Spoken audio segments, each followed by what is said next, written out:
السلام علیکم ورحمۃ اللہ وبرکاتہ۔ الحمد للہ وکفا والسلام علی عبادہ الذین اصطفى والتقى والعفاف والغنى اما بعد فقد قال اللہ تبارک وتعالی فی القرآن المجید والفرقان الحمید۔ فأعوذ باللہ من الشیطان الرجیم، بسم اللہ الرحمن الرحیم۔ یضل به کثیرا ویہدی به کثیرا وما یضل به الا الفاسقین۔ صدق اللہ مولانا العظیم۔ اللہم صل علی سیدنا و مولانا محمد وبارک وسلم کما تحب وترضى عدد ما تحب وترضى۔ محترم و مکرم بھائیو، ناظرین، حاضرین، سامعین، بزرگوں اور دوستوں، معزز خواتین، ہماری ماں بہنوں، تصوف کے عنوان سے موضوع چل رہا ہے ہدایت اور گمراہی والی تجلیات۔ اسی موضوع کی اگلی کڑی آپ حضرات کے روبرو پیش کر رہا ہوں، سماعت فرمائیں۔ ایک اصول ذہن میں رکھیں کہ جس دور میں کوئی جنس نہ ملتی ہو، اس دور میں اس کی قیمت بڑھ جاتی ہے۔ آپ نے دیکھا کہ سیزن میں ہمارے پاس خوبصورت ٹماٹر تھے، ان کی شکل دیکھ کر ایسا لگتا تھا جیسے جاپانی پھل ہوتے ہیں۔ ذائقے میں اتنے اچھے تھے کہ قریب کی آبادی کے لوگ اپنے مہمانوں کو پھل کھلانے کی بجائے ٹماٹر لے کر کھلاتے تھے۔ ہمیں اس بات کا اندازہ اس طرح ہوا کہ ایک مرتبہ ہمارے بچوں نے کہا، ابو ہم آپ کے ساتھ کھانا کھائیں گے۔ میں نے کہا ٹھیک ہے، آ جاؤ۔ تو بچوں کے نام پکارے تو انہوں نے وہاں آ کر جڑ گئے اور وہاں سے کھانا اٹھایا اور یہاں آ گئے۔ یہاں دسترخوان لگایا گیا۔ اللہ کی شان کہ اسی وقت کسی نے باہر سے ٹماٹر بھیج دیے۔ جب ہم نے وہ ٹماٹر کھانے شروع کر دیے تو کھانا پڑا رہا اور وہ ٹماٹروں سے پیٹ بھر کر چلے گئے۔ شکل اور ذائقے میں تو وہ اتنے اچھے تھے، لیکن جب انہیں منڈی میں لے کر جاتے تو ہم سے کوئی 2 روپے کلو بھی نہیں خریدتا تھا۔ کئی مرتبہ تو 1 روپے کلو بھی دینے پڑتے تھے، اس لیے کہ وہ ایسا وقت تھا جب کہ ٹماٹر عام ہو گئے تھے۔ اس کے بعد 2 مہینے پہلے ایک ایسا وقت بھی دیکھا کہ جب ٹماٹر کی فصل نہیں تھی، اس وقت ٹماٹر کی قیمت یہاں 100 روپیہ فی کلو اور کسی مقام میں 150 روپیہ فی کلو بھی فروخت ہونے لگی۔ جو 1 روپے کلو بھی کوئی نہیں خریدتا تھا، 150 روپے کلو بھی کوئی نہیں خریدتا تھا۔ اب وہی ٹماٹر 150-200 کلو حصے کے حساب سے فروخت ہو رہے ہیں۔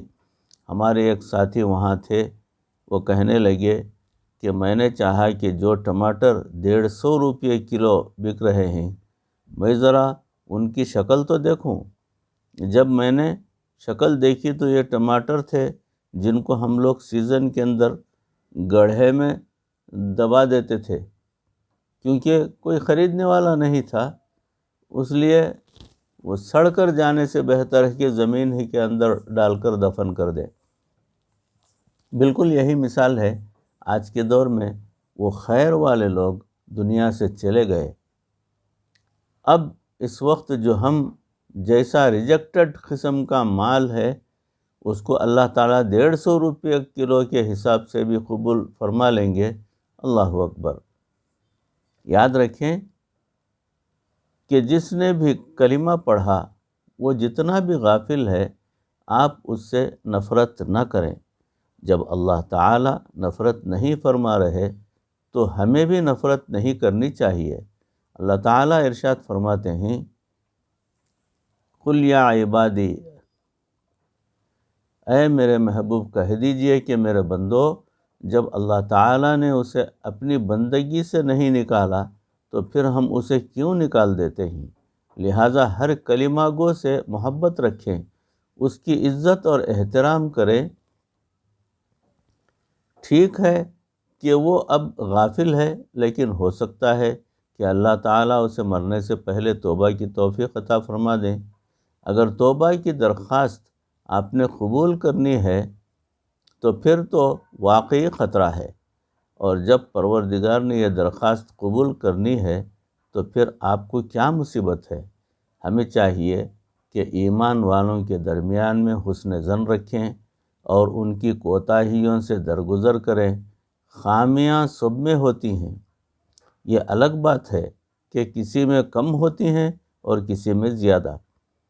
فرشتہ تو کوئی بھی نہیں ہے، اتنی باریک چھاننی سے کیوں چھانتے ہو؟ انسان کا تو یہ حال ہے کہ اسے دوسروں کے عیبوں کا شک ہو جائے تو ان سے نفرت کرنا شروع کر دیتا ہے، اور اسے اپنے عیبوں کا یقین ہوتا ہے، لیکن پھر بھی اپنے نفس کے ساتھ محبت ہی کرتا رہتا ہے۔ لہٰذا اس دور میں ہم نے تو مسلمانوں سے بدگمان ہوں اور نہ ہی اسلام اور علماء سے بدگمان ہوں، بلکہ حسن ظن رکھیں۔ اللہ تعالیٰ اسی حسن ظن کے صدقے بالآخر ایمان پر خاتمہ فرما دیں گے۔ بعض لوگ تو اللہ تعالیٰ سے بھی بدگمان ہو جاتے ہیں۔ جناب ہاں، شکوے کرنے والے خدا سے بھی راضی نہیں ہوتے، انہوں نے بندوں سے کیا راضی ہونا ہے؟ نخل کفر نباشد۔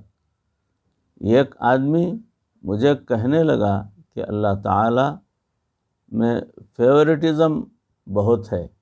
میں نے کہا وہ کیوں؟ وہ کہنے لگا کہ بس وہ داڑھی والوں کی دعا قبول کرتا ہے اور دوسروں کی تو سنتا ہی نہیں۔ استغفر اللہ۔ اتنے جملے سے ایمان سلب ہو جاتا ہے اور وہ شخص کافر ہو جاتا ہے۔ اس میں اتنی جرأت اس لیے آئی کہ اس میں شرعاً شر غالب آ چکا تھا۔ اصول یہ ہے کہ ہر بندے میں خیر بھی ہوتی ہے اور شر بھی ہوتی ہے۔ اگر کسی کی خیر غالب ہو اور شر دبا ہوا ہو تو وہ اچھا بندہ ہے، اور اگر کسی میں خیر کم ہے اور اس پر شر غالب ہے اور وہ اللہ کے بندوں کے لیے مصیبت بنا ہوا ہے تو وہ برا بندہ ہے۔ جب یہ بات سمجھ میں آ جائے گی تو سب کے بارے میں حسن ظن آ جائے گا۔ حاجی امداد اللہ مہاجر مکی رحمۃ اللہ علیہ کا ایک مرید تھا، وہ کسی عورت کے ساتھ گناہ میں ملوث ہو گیا۔ جب اس کے بارے میں اس کے کسی مخالف کو پتہ چلا تو وہ کہنے لگا، ٹھیک ہے اب بات ہوئی، میں جا کر حاجی صاحب سے بات کرتا ہوں کہ وہ جو تمہارا چہیتا ہے اس کے یہ کالے کرتوت ہیں۔ چنانچہ وہ حاجی صاحب کے پاس گیا اور کہا، حضرت وہ جو آپ کے ساتھ بڑی محبت کے دعوے کرتا ہے اس نے تو ایسا کبیرہ گناہ کیا ہے، اللہ کی پناہ۔ حاجی صاحب نے فرمایا، اچھا لگتا ہے کہ اس وقت اس پر اللہ تعالیٰ کی گمراہ کرنے والی تجلی کا اثر ہو گیا ہوگا۔ جب انہوں نے یہ جواب دیا تو اس آدمی کو کوئی دوسری بات کرنے کی جرأت نہ ہوئی۔ بھئی بات یہ ہے کہ ہم اپنے دل میں اللہ تعالیٰ سے، اللہ کے محبوب صلی اللہ علیہ وسلم سے اور اللہ کے دین اسلام سے راضی رہیں۔ اس کو کہتے ہیں کہ رضیت باللہ ربا وبالاسلام دینا وبمحمد صلی اللہ علیہ وسلم نبیا۔ میں راضی اس بات پر کہ اللہ تعالیٰ میرا رب ہے، اسلام میرا دین ہے اور محمد صلی اللہ علیہ وسلم میرے نبی ہیں۔ جب ہم اللہ تعالیٰ سے راضی ہوں گے تو اللہ تعالیٰ ہم سے بھی راضی ہو جائیں گے۔ یہ ہمارے لیے نوید مسرت ہے، لہٰذا ہر بندہ خیر کے راستے پر آگے بڑھنے کی کوشش کرتا رہے۔ اگر اس نے موت سے پہلے نیکی والی زندگی کو اختیار کر لیا تو اللہ تعالیٰ قبول فرما لیں گے۔ دنیا والے تو دروازے بند کر دیتے ہیں مگر اللہ تعالیٰ کبھی دروازے بند نہیں کرتے۔ کوئی کتنا ہی گنہگار کیوں نہ ہو، اللہ تعالیٰ کسی کے لیے اپنے دروازے ہرگز بند نہیں کرتے۔ دعا ہے کہ اللہ تعالیٰ ہمیں ہدایت عطا فرمائے اور ہمیں استقامت عطا فرمائے اور ایمان کی سلامتی کے ساتھ دنیا سے رخصت ہونے کی توفیق عطا فرمائے۔ وآخر دعوانا ان الحمد للہ رب العالمین۔ السلام علیکم ورحمۃ اللہ وبرکاتہ۔